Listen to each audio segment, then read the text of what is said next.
অনেক খুশি, আমরা দোয়া করি আল্লাহর কাছে, আল্লাহ যে আরো গরিব দিন দিতে পারে, আমরা একটু খুশি, আর কিছু চাই না।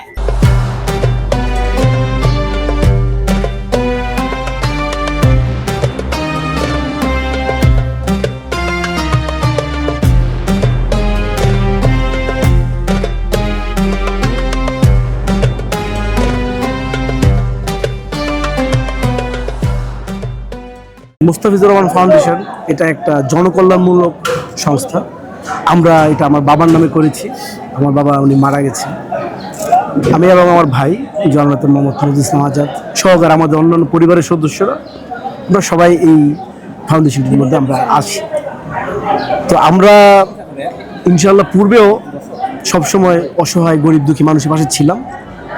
তো আগে হয়তো আমাদের এইভাবে ওপেনলি আমাদের জনসম্মুখে বা সবাইকে এইভাবে করার সুযোগ হয়ে ওঠে নাই বিভিন্ন কারণে, যা আপনার অবগত আছে। তো ইনশাআল্লাহ আমরা আশা করছি এই মুস্তাফিজুর রহমান ফাউন্ডেশনের পক্ষ থেকে আমাদের এই যে যাত্রা এটা অব্যাহত থাকবে ইনশাআল্লাহ। আমাদের বাংলাদেশ গণপ্রজাতন্ত্রী বাংলাদেশ সরকারের মাননীয় প্রধানমন্ত্রী জনাব তারেক রহমান যেভাবে সারা দেশে অসহায় দুস্থ গরিবের মানুষের পাশে দাঁড়াচ্ছেন, আমরা মূলত ওনাকে দেখে অনুপ্রাণিত হয়ে সহোদ্যোগে আমরা গরিব মানুষের পাশে দাঁড়ানোর চেষ্টা করছি ইনশাআল্লাহ।